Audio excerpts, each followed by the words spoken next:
Encore une Française sur le podium, mais après le bronze d'hier, c'est pour une médaille d'argent ce coup-ci. C'est en natation que ça se passe et l'heureuse élue s'appelle Coralie Balny. Dimanche 12 août, c'est le jour du Seigneur et vous regardez le 4e épisode de 10 minutes chrono. C'est toujours l'Universiade, on est toujours à Bangkok et depuis hier on compte 2 médailles de plus au compteur des Français, toutes les 2 en argent, la première au tir mais on reviendra là-dessus un peu plus tard. Et la deuxième surtout, ça se passe en natation, c'est pour Coralie Balny. Le voyage donc vers la piscine et vers la médaille d'argent, c'est avec Arnaud Lalanne. Dans l'Aquatic Center de Bangkok, Coralie Balny se remémore.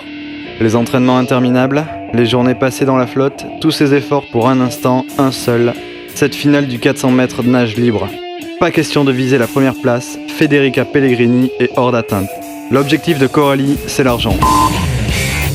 400 mètres de nage, 4 allers-retours, c'est un peu ennuyeux, alors au début, les supporters se la jouent plutôt discret. Dans l'eau, Coralie plafonne en 3e place, juste derrière l'américaine Claire Most. Alors que dans les gradins, on se chauffe. Oui. À mi-parcours, l'américaine craque, les supporters donnent enfin de la voix et Coralie se hisse sur la 2e marche du podium.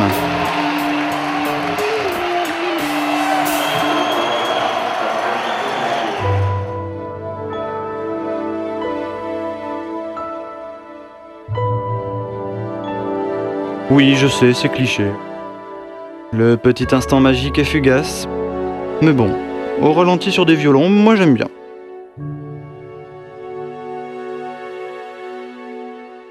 J'étais pas du tout bien dans l'eau. Et la semaine dernière, j'avais pas fait un truc super à Paris. Donc j'appréhendais un peu, mais super bien passé. Et le soir, au Club de France, après l'avoir vu se battre cet après-midi dans la piscine, Coralie a droit à une bise de Monique et un petit bilan. Au niveau de la performance, elle a donc fait 4:10,08, mais elle avait déjà fait un temps légèrement meilleur il y a un mois au championnat de France qui lui permettait d'être 2e derrière une certaine Laure Manodou. Et j'espère refaire une même performance comme ça demain sur le 200. Ou sinon, refaire d'autres compètes avec vous parce que c'est super cool ce genre de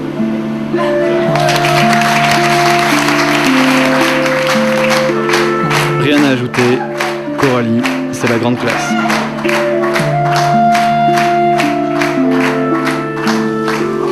Et la bonne nouvelle côté français, c'est qu'il y a eu une autre médaille ce samedi, elle aussi en argent. Et cette médaille, elle nous vient du tir et elle a été remportée par la jeune demoiselle qui est à mes côtés aujourd'hui, Marina Sauzet. Salut Marina, merci de nous rejoindre dans 10 minutes chrono. Merci de m'avoir invité. Avec plaisir Marina, et je voudrais que tu nous racontes un petit peu alors cette belle journée, comment ça s'est passé pour toi? Eh bien, très bien justement, et je suis assez épatée parce que j'ai donc fait mon premier 25 en international, donc chose qui ne m'était encore jamais arrivée. Premier 25 en international, c'est-à-dire explique-nous un petit peu. En fait, le 25 c'est le score parfait. Donc en international, c'est le premier que je réalise en compétition, donc je suis plutôt fière de moi. et puis donc aujourd'hui, j'ai fait donc ma meilleure performance. J'ai égalé ma meilleure performance, j'ai égalé le record de France et j'ai aussi battu le record d'Europe que j'avais égalé l'année dernière. Journée parfaite. Journée parfaite. Et alors justement, j'aimerais que tu me racontes un petit peu, une fois que tu gagnes la médaille, ça y est, tu sais qu'elle est à toi, on te la passe autour du cou, qu'est-ce qu'on ressent dans ces moments-là? Un grand soulagement. Un grand soulagement, un petit peu de fierté quand même. Et puis honnêtement, on m'aurait dit ça avant de venir, je suis pas sûre que j'aurais cru. Mais bon, ça fait plaisir et on ne sera pas venu pour rien. Et je suppose que c'est le genre de moment que tu as envie de revivre, pourquoi pas aux Jeux Olympiques? Bien sûr, j'espère. C'est une possibilité pour toi vraiment? C'est une possibilité, pour l'instant on a un quota pour 2008, c'est Delphine qui le détient. Maintenant la route est encore longue et je suis encore jeune, donc j'ai le temps, si c'est pas à 2008, ce sera 2012. Mais bien sûr c'est un objectif à long terme. Bon allez, maintenant j'aimerais qu'on parle un petit peu de ton sport, le tir. C'est pas forcément le sport qui soit le plus grand public, le plus populaire, et pourtant c'est un sport olympique. Alors décris-moi un petit peu comment on arrive au tir, comment toi tu es arrivé à faire du tir? Je suis venue au tir un peu par hasard, faut le dire, grâce à ma maman qui a eu l'opportunité d'essayer ce sport-là un jour parce qu'elle travaillait à la jeunesse et sport et elle avait un patron très très sympa qui à la fin de chaque année offrait une journée, faisait découvrir un sport à toute l'équipe de Nevers en fait. Et un jour elle a essayé le ball-trap, elle m'a dit oh là là j'ai essayé quelque chose de super, je suis sûre que ça te plairait. Donc quand elle m'a décrit la chose, je me suis dit ma mère est un petit peu folle dingo. Mais bon, je vais y aller pour lui faire plaisir. Et en fin de compte, elle a eu raison, ça m'a plu. Et donc je suis rentrée dans l'école de tir pour les enfants, donc avec des fusils adaptés pour les enfants. Donc j'ai commencé à l'âge de 12 ans et petit à petit, je suis rentrée dans le chemin normal, voilà, dans le circuit, les sélections. Et puis voilà, je suis rentrée Club France et ça fait 3 ans maintenant que je suis Club France. Et aujourd'hui, tu es aux portes des JO. Et aujourd'hui, je suis là, voilà. Alors explique-moi un petit peu, c'est quoi les qualités qu'il faut pour être une bonne tireuse, un bon tireur? C'est de la patience, de la concentration, il y a quoi? Il y a plusieurs choses, je pense. Déjà, il y a la concentration, bien évidemment, qui joue un très grand rôle. Le calme, la sérénité que j'ai pas toujours, faut le dire. Et puis, oui, beaucoup d'attention, savoir gérer les matchs parce que ça peut être sur 2 jours, comme c'est le cas ici. Donc une planche hier et 2 planches aujourd'hui, c'est pas évident à gérer. Sur un long terme comme ça, c'est vrai que c'est pas toujours facile, quoi. Donc il y a un peu d'endurance quand même. Ok, après des moments pareils, une médaille d'argent aux Universiades, je suppose que le tir, t'es pas prête d'arrêter? Non, c'est pas prévu. Bon, bah écoute Marina, merci beaucoup de nous avoir rejoints ce soir. Et encore une fois, félicitations. Merci. Niveau médaille pour les Français, c'est tout et c'est déjà pas mal. Mais à côté de ça, c'était vraiment la journée des Bleus puisqu'ils ont pratiquement tout réussi. Les garçons du tennis de table déjà ont battu l'Ukraine par équipe 3-0. Au prochain tour, ça va être dur pour eux puisqu'ils joueront la Chine. Toujours chez les garçons, le water-polo continue de nous surprendre et de belle manière puisqu'ils ont battu l'Espagne 12-11. Prochain match pour eux aussi, ce sera face à la Chine.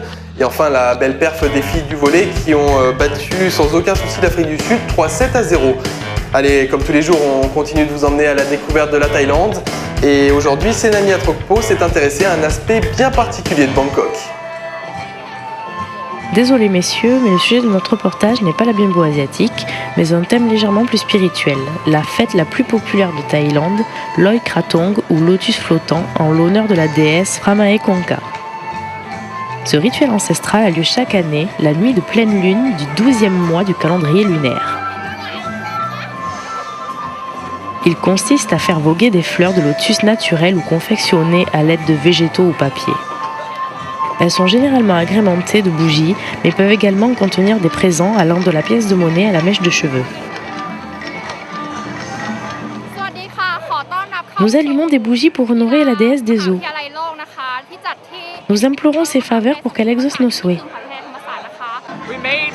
Tu prends une feuille de lotus, je crois, tu mets la bougie dedans, tu chantes la chanson et tu la mets dans l'eau pour attirer la chance. Et tu fais un vœu. Ce rite vise également à se voir accorder une réincarnation plus gratifiante lors de sa prochaine vie. Je n'y crois pas forcément, c'est juste un symbole. Mais je trouve ça plein de poésie. Loi Krathong se décline maintenant en festival à travers tout le pays. Suivant la région, il s'accompagne de danses, chants et autres feux d'artifice. Et n'oubliez pas, si la bougie reste allumée jusqu'à ce que l'embarcation soit hors de vue, votre souhait se réalisera. Voilà, vous savez à peu près tout sur ce qui se passe à Bangkok en ce moment. Donc nous, on va en rester là pour ce soir. Comme on a signé pour 10 jours, on revient bien sûr demain. Ce soir, vous inquiétez pas de proverbe sur les Marcel, donc je vais juste vous souhaiter une bonne soirée. Et je vous dis à demain. Ciao, ciao.